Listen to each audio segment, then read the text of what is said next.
नमस्कार मित्रांनो, मोहक मराठी कथा या यूट्यूब चॅनलवर आपले मनपूर्वक स्वागत आहे। यात तुम्हाला नवनवीन कथा ऐकायला मिळतील। जर तुम्हाला मी सांगितलेल्या कथा आवडत असतील तर माझ्या कथांना लाईक आणि सबस्क्राईब करा आणि नवनवीन कथांचा आनंद घ्या। मित्रांनो, मागच्या भागात आपण पाहिले की भाऊसाहेबांची मालिश करताना दिव्या आणि भाऊसाहेबांमध्ये काय घडले। यातून दिव्याला कळून चुकले होते की आपल्या शरीराचा वापर करून या वाड्याचे पूर्वीचे दिवस कसे परत आणायचे। त्यासाठी ती काहीही करायला तयार झाली होती। एक अनोळखी माणूस भाऊसाहेबांना येऊन बोलून गेला। याचा जवाब विचारण्यासाठी ती त्यांच्या रूम मध्ये गेली। तर मग बघू पुढे काय झाले।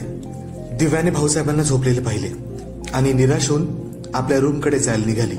ती ज्या प्रश्नांची उत्तरे मागायसाठी आली होती ते आज काय मिळणार नाही हे निश्चित झाले होते। पण जशी ती वळली तेवढ्यात भाऊसाहेबांनी आपली कूस बदलली व त्यांच्या शरीरावरचे पांघरून दूर झाले आणि दिव्याचे लक्ष त्यांच्या धोत्राकडे गेले। काल झालेल्या प्रकारात ती पाठमोरी उभी असल्याने तिला काल काहीच दिसले नव्हते किंवा तिची नजर सुद्धा भाऊसाहेबांच्या शरीराकडे पाहायची हिंमत करत नव्हती। पण झोपलेल्या भाऊसाहेबांना तसे उघडे पाहून दिव्याचे काळीज परत धडधडायला लागले। तिचे पाय कापायला लागले। तिला असे वाटत होते की आताच जाऊन भाऊसाहेबांच्या मिठीत पडावे। पण मध्यधुंद भाऊसाहेब अशा स्थितीत होते की त्यांना काही शुद्ध नव्हती। या सगळ्या विचारांनी दिव्यात उत्तेजना परत उठायला लागली। ती स्वप्ने रंगवायला लागली। जर खरंच आज तिच्या मनात जे होतं ते घडले असते तर। पण मध्येच थांबत तिला हाही विचार आला की भाऊसाहेबांनी जर या सगळ्यांना नकार दिला असता तर मग काय करायचे।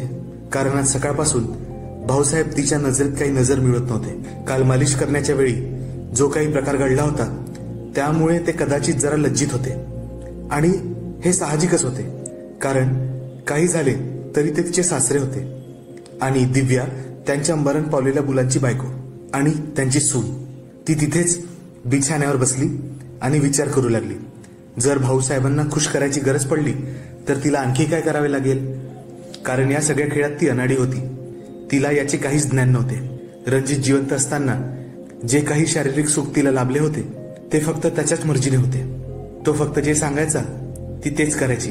तिला स्वतःचे असेच काही भावना विश्व नव्हते, म्हणजेच काही फॅन्टसी नव्हत्या। पण नंतर तिच्या डोक्यात एक प्रकाश पडला, कारण रणजित अतिशय कामुक स्वभावाचा होता। त्याला रोज नवीन नवीन प्रकाराने शरीर संबंध करायची सवय होती किंवा तो रोज दिव्यापुढे काही ना काही डिमांड ठेवायचा। आज हे कर, उद्या ते कर। दिव्याला बऱ्याचदा त्या गोष्टी आवडायच्या नाहीत, पण नाईलाजाने तिला त्या करायला लागायच्या। आता तिला हाच विचार पडला की जे सगळे प्रकार रणजितला आवडायचे ते इतर पुरुषांनाही आवडत असतील आणि त्यात भाऊसाहेब सुद्धा पुरुषच आहेत ना। मग तिने मनाशी विचार केला की ते सगळे काही करेल ज्यासाठी ती रणजितला नकार देत होती, जेणेकरून ती भाऊसाहेबांना खुश करू शकेल आणि आपल्या जाळ्यात ओढू शकेल। यापैकी एक गोष्ट अशी होती जी म्हणजे तिने आजपर्यंत कधीच केली नव्हती। रणजितची अशी इच्छा असायची की दिव्याने त्याला तिच्या हाताने व तोंडाने संतुष्ट करावे व परमोच्च सुख द्यावे, पण तिला या सगळ्याची किळस यायची। आज यापुढे सगळे स्वतःहून आपण करायचे असे तिने मनोमन ठरवले। तसेच तिचे लक्ष झोपलेल्या भाऊसाहेबांच्या शरीराकडे गेले।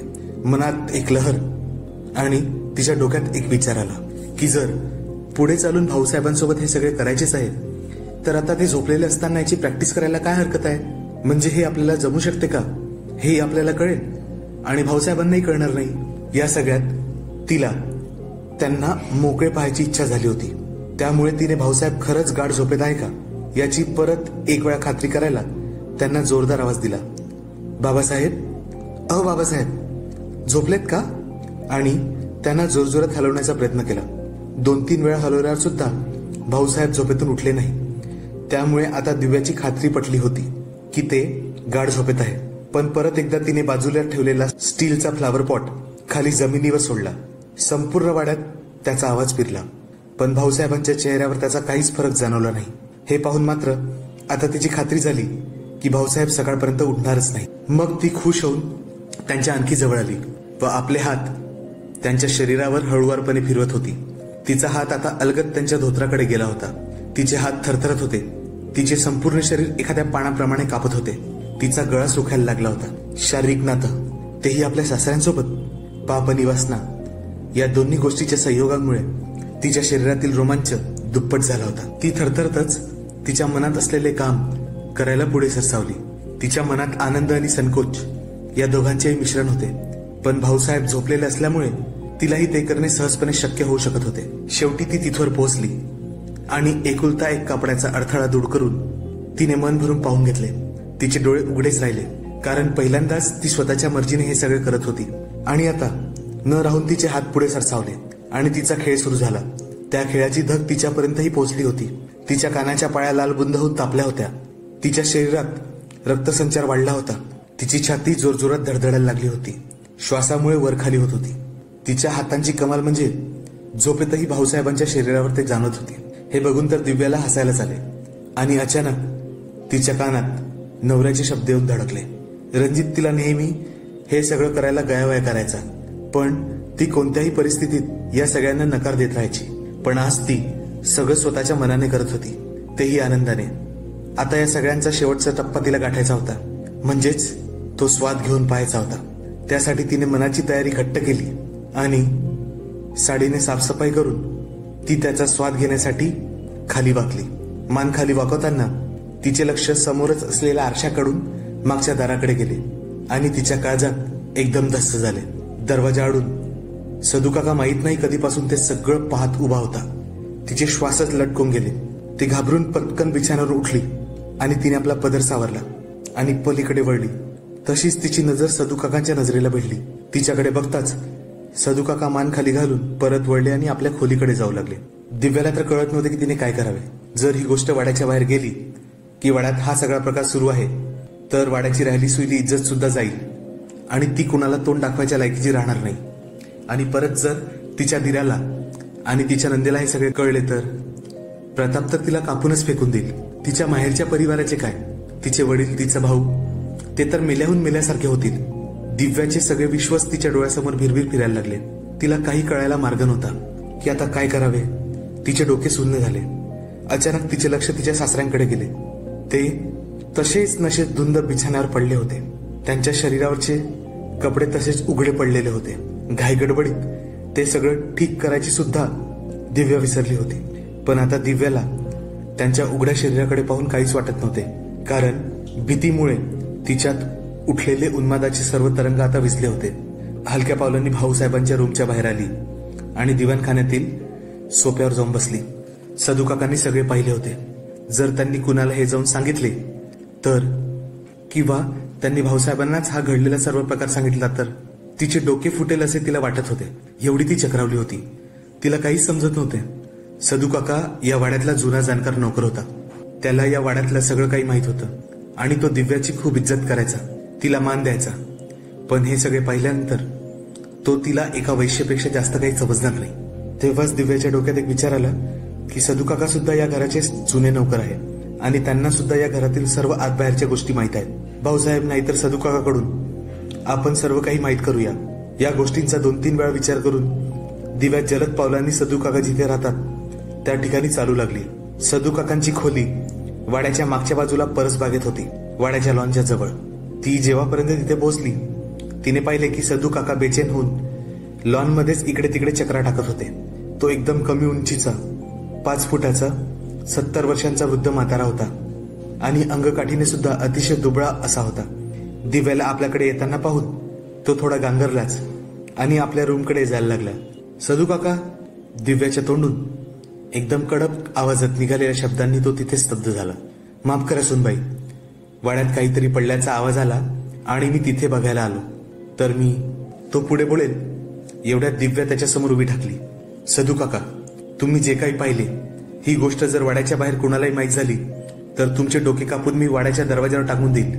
दिव्याच्या तोंडून असे घायाळ वाघिणीसारखे उत्कट शब्द ऐकून सदुकाकांना हादराच बसला. दिव्याच्या लांब सडक शरीयष्टी समोर तो एखाद्या वाघिणीसमोर एका हरिणाच्या पाडसासारखा दिसत होता. माझे तोंड उघडले तर माझी जीभ काढून टाका सुनबाई. माझ्यावर विश्वास ठेवा. यापुढे तो काहीच बोलू शकला नाही, कारण दिव्या सरसावून त्याच्या समोर आली आणि तिने आपला एक हात सरळ त्याच्या पायजामाशी ठेवला. तो सुसेनासा होऊन मागे सरला, पण दिव्या सुद्धा त्याच्या मागे मागे झाली. तो एका झाडाला येऊन टेकला आणि दिव्या त्याच्या समोर उभी राहून त्याच्यावरची आपली पकड मजबूत करू लागली. आणि ती त्याच्या शरीराला अगदी चिटकून उभी राहिली. तो काही बोलेल किंवा काही करेल यापूर्वी तिने त्याच्या पायजाम्याची नाडी आपल्या हातांनी ओढली. तो गांगरल्या नजरेने तिच्याकडे पाहत होता आणि आपली नजर चोरण्याचा प्रयत्न करत होता. त्याच्या तोंडून फक्त एवढे शब्द निघाले, सुनबाई, हे तुम्ही काय करत आहात? तिने त्याच्या तोंडावर आपले बोट ठेवून त्याला शांत केले व चूप बसायचा इशारा केला. त्याला पुढे काही समजायच्या आतच ती त्याच्या समोर गुडघ्याच्या भारावर खाली बसली. सदू काकाचे डोके काही ठिकाणावर राहिले नाही. त्यांचा मेंदू अगदी सुन्न पडला होता. आपल्यासोबत हे काय होते हे कळायच्या पूर्वीच तिने एका झटक्यानिशी त्यांना खालून पूर्ण मोकळे केले आणि मगाशी जो खेळ ती भाऊसाहेबांसोबत खेळत होती तोच खेळ ती सदू काकांसोबत खेळायला लागली. तिचा एक हात एकीकडे व्यस्त होता आणि एक हात उंच करून तिने सदू काकाकडे पाहिले आणि त्यांना म्हणाली, आता तुम्हाला जे जे मी विचारेल त्या सगळ्यांचे मला अगदी खरे खरे उत्तर हवे. जर तुम्ही मला खोटे सांगितले आणि ते मला कळले तर मी तुम्हाला कापून याच लॉनमध्ये काढून टाकेल. आज दिव्याच्या आवाजात न जाणे काय होते की तिच्या आवाजाने सदू काकांना त्यांचे हृदय बंद पडल्यासारखे वाटत होते. नेहमी पूजापाठ करण्यात व्यस्त असणारी सरळ साधी दिव्या त्याला एखाद्या पिशाच्या सारखी वाटत होती. ती त्यांच्या पुढ्यात जाऊन खाली बसून त्यांच्यासमोर अशी खेळत होती जणू ती त्याला खुश करून एका प्रकारे लाचच देत होती. हो सुनबाई, सदू काकाच्या तोंडून एकदम हलकाच आवाज निघाला. दिव्याचे हात आता सरपट त्याच्या शरीरावर फिरत होते, पण त्याचा काहीच परिणाम त्याच्यावर होत नव्हता, कारण त्या शरीरात आणि अवयवात काहीच बदल वाटत नव्हता. कदाचित त्याच्या मनात असणारी भीती आणि त्याचा होणारा थरथराट. आज जो व्यक्ती आला होता तो कोण होता? तिला आता जाणवले होते की या कळकट म्हाताऱ्या नोकऱ्याच्या शरीरावर हात फिरून सुद्धा तिचे शरीर तापत चालले होते. ती एक हात त्याच्या शरीरावर आणि दुसरा हात आपल्या शरीरावर फिरून स्वतःला सांत्वन देत होती. ती त्याच्या अवयवांकडे निरखून पाहत होती. मगाशी भाऊसाहेबांसोबत जे करायचे राहिले होते तेच तिने आता सदू काकांसोबत करायचे ठरवले आणि आपले डोके सदू काकांकडे घेऊन गेली. सदू काकांसाठी हा झटका असह्य करणारा होता. सदू काकांची छोटीशी काया आणि छोट्याशा कायानुसार सगळेच छोटेसे आपल्या भारदस्त दिव्यासमोर टिकाव धरू शकणार नव्हते. दिव्याने हे सगळं आयुष्यात पहिल्यांदा केलं होतं आणि तेही आपल्या घरातल्या म्हाताऱ्या नौकरासोबत. एक वेगळीच चव आणि घामाचा दर्प तिच्या नाकात भरून गेला होता. पुढल्या क्षणी तिला वाटले की हे सगळे थांबून द्यावे, पण तिने तसे केले नाही. सदू काकांच्या शरीरावर याचा काहीच परिणाम झाला नव्हता. या जागी जर भाऊसाहेब असते तर काय, हाच विचार तिला आला. इकडे सदू काकांचे शरीर मात्र थरथरायला लागले होते. माहित नाही त्यांना मजा येत होती की भीती वाटत होती, पण आता त्यांच्याकडून होणारा नकार थांबला होता. तो आता पूर्णपणे त्या स्थितीला विसरून आपले दोन्ही हात झाडावर टेकून दिव्याच्या स्वाधीन झाला होता. दिव्यासाठी सुद्धा असह्य होत होते, कारण तोही तिचा पहिला अनुभव होता आणि तेही नौकरासोबत. तिने परत प्रश्न विचारला, तो माणूस कोण होता सदू काका? सदू काकांनी एकदा तिच्याकडे पाहिले. त्यांच्या तोंडातून शब्द फुटत नव्हते, पण ते कसे तरी बोलले. भाऊसाहेबांचा पुतण्या, त्यांच्या एकुलता एक भावाचा मुलगा. भाऊसाहेबांच्या परिवाराव्यतिरिक्त त्यांच्या खानदानात हाच एक व्यक्ती आहे, सदू काकांनी सांगितले. दिव्याने अचंबित होऊन विचारले, मला तर माहीतच नव्हते की भाऊसाहेबांचा कोणी भाऊ पण आहे. आपल्या बोलण्याचा ब्रेक घेऊन ती परत आपल्या कामाला लागली. सदू काका पुढे बोलू लागला, आहे नाही होता. बऱ्याच वर्षापूर्वी तो आणि त्याची पत्नी कारच्या ऍक्सिडेंटमध्ये मरण पावले. भाऊसाहेबांनीच आपल्या पुतण्याला लहानाचे मोठे केले. मग पुढे काय झाले? दिव्या विचारू लागली. मग तो आपल्या जमिनीचा कारभार, कारखान्यांच्या कामात भाऊसाहेबांची मदत करू लागला. जास्तीत जास्त वेळ तो रणजित सोबतच राहत होता आणि रणजितच्या मृत्यूनंतर हे सगळे काम तो स्वतः करायला लागला, कारण भाऊसाहेब आणि प्रताप तर रणजितच्या मारेकऱ्याच्या शोधात लागले होते. कामकाजात त्यांचे काहीच लक्ष नव्हते. दिव्या फक्त हुंकार भरत बोलली, कारण ती तिच्या कामात व्यस्त होती, त्यामुळे तिला बोलता येत नव्हते. कदाचित तिला मजा येत असावी. त्याचे नाव सुजित आहे आणि हाच भाऊसाहेबांच्या घरचे सारे काम सांभाळत होता. असे करताना हळूहळू त्याने सगळं काही आपल्या अंडर करून घेतलं. याचा कुणालाच थांग पत्ता लागला नाही. दारूच्या नशेत असलेल्या भाऊसाहेबांची सही प्रत्येक कागदावर घेत त्याने सर्व काही आपल्या नावावर करून टाकले आणि जेव्हा त्यांना कळले तोपर्यंत वेळ निघून गेली होती. दिव्या हे सगळं लक्ष देऊन ऐकत होती आणि तिचा खेळ सुरू होता. पण तिचा वेग आता जरा कमी झाला होता. कदाचित ती थकली असावी. सदुकाकाकडून काहीच प्रतिसाद येत नव्हता. पण दिव्याला हे माहिती होते की त्यांना खूप मजा येत आहे, कारण तिच्यासारखी देखणी व मादक स्त्री त्यांच्या शरीराशी खेळत होती. त्यांना स्वतःलाच माहित नव्हते की किती वर्षापासून ते स्त्रीच्या स्पर्शापासून वंचित आहेत. टोंगळ्याच्या भारावर बसल्यामुळे आता तिचे पाय आणि मांड्या दुखायला लागल्या होत्या. त्यामुळे ती उठून उभी झाली आणि सदुकाकांच्या एकदम समोरासमोर उभी राहिली. सदुकाका एकदम प्रश्नार्थक मुद्रेने तिच्याकडे पाहत होते, जणू त्यांना म्हणायचे होते की हा सगळा खेळ का बंद केलास? त्यानंतर काय झाले सदुकाका? असे विचारत दिव्या त्यांच्या आणखी जवळ गेली. जवळजवळ त्यांना ती चिकटूनच उभी होती. मग तिने त्यांचा हात आपल्या हातात घेतला आणि तो हात तिने आपल्या पोटाजवळ ठेवला. पुढे काय करायचे आहे हे सदुकाकांना बहुतेक कळाले होते.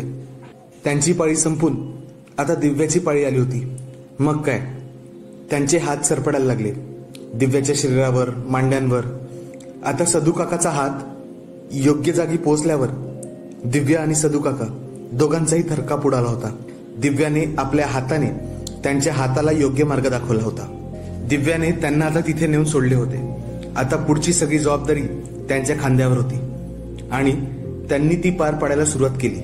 सदुकाका पुढे बोलले, आता फक्त हा वाडाच आहे जो भाऊसाहेबांच्या नावावर आहे आणि काही जमीन जी त्यांच्या आणि त्यांच्या मुलीच्या म्हणजे स्वराबाई साहेबांच्या नावावर आहे. असे सांगत सांगत सदुकाका एका हाताने तिचे मखमली यौवन कुस्करत होते. आता त्याला हा वाडा विकत पाहिजे. कोणतीही किंमत देऊन तो हा वाडा भाऊसाहेबांना मागत आहे आणि त्यांना म्हणतोय की हा वाडा सोडून तुम्ही दुसरीकडे निघून जा. पण भाऊसाहेब या सगळ्यांसाठी तयार नाही. असे म्हणत म्हणत तो आपला हात अधिक सफाईने चालवत होता. त्यामुळे दिव्या सुद्धा मुग्ध होऊन स्वतःचे पाय सैल सोडून त्याला मदत करत होती. तो भाऊसाहेबांच्या मागे लागला आहे आणि भाऊसाहेब त्यासाठी तयार नाही. यासाठीच त्यांचा वाद आहे. सांगता सांगता त्याचे हात चालत होते. त्यामुळे दिव्या सुद्धा मदमस्त झाली होती. आज कित्येक वर्षानंतर तिला पुरुषाच्या हातांचा स्पर्श झाला होता, कारण बऱ्याच दिवसापासून ती स्वतःची आग स्वतःच्या हाताने शांत करत होती. आता वासनेचा जोर आपली सीमा गाठायच्या तयारीत होता, कारण दिव्या आपल्या दोन्ही हातांनी आपली साडी वर खेचत होती. प्रतापला याबद्दल काहीच नाही माहित का विचारत ती आणखी वरवर सरकू लागली. त्याला त्याच्या अय्याशीमधून वेळ मिळेल तेव्हा सगळे माहीत होईल ना. असे बोलत सदुकाकांनी एकदा दिव्याकडे पाहिले. दोघांचे शरीर तापले होते. अचानक सदुकाकाला जाणवले की दिव्याचे पाय उघडे पडले आहे, कारण तो आतापर्यंत तिच्या कपड्यावरूनच हात फिरवत होता. तो आता आणखी चमकला आणि आपले हात सैरभैर उघड्या पायांवर फिरू लागला. दिव्याला तर भर रात्री काजवे चमकल्यासारखे वाटत होते. ते दोघेही आमोरासमोर उभे असल्यामुळे सदुकाका खाली पाहू शकत नव्हता, पण त्याला अंदाज होता की त्याचे हात कुठे फिरत आहे. तो त्याच्या निश्चित स्थळी पोहोचल्याबरोबर दिव्या अचानक थरारली. तिला तिचे श्वास थांबल्यासारखे वाटले. तिला वाटले की आत्ताच्या आत्ताच तिचे प्राण निघून जाणार. एवढा आनंद तिला आजच्या पूर्वी कधीच झाला नव्हता. आणि पुढच्या काही वेळातच ती शहारली. तिचे पाय लुळे पडले. आता तिला कळून चुकले की ती संपली आहे. काही वेळ ते दोघे तसे शांत झाडाजवळ उभे राहिले. मग पुढे दिव्याने स्वतःला सावरले, आपले कपडे ठीकठाक केले आणि सदूच्या विरुद्ध दिशेने उभी झाली. तिने वळून त्याच्याकडे पाहिले. ती अजूनही धापा टाकत होती, पण सदू काका मागे फिरून आपल्या खोलीकडे जायला निघाला होता. तिने त्याला आवाज दिला, सदू काका. त्यांनी मागे वळून पाहिले. सदू काका, माझ्या नवऱ्याला कोणी मारले? सुजितने मारले का? यावर सदू काकांनी मात्र आपले दोन्ही खांदे झटकले आणि दाखवले, मला काय माहित. तर मित्रांनो, आशा करतो की तुम्हाला आजची कथा आवडली असेल. अशाच नवनवीन कथा ऐकण्यासाठी मोहक मराठी कथा या चॅनलला लाईक, शेअर आणि सबस्क्राईब करा. तसेच आपले अभिप्राय कमेंटमधून आम्हाला देत राहा. आमच्या चॅनलला सपोर्ट करण्यासाठी तुम्ही थँक्स बटन दाबून आम्हाला सहकार्य करू शकता. धन्यवाद.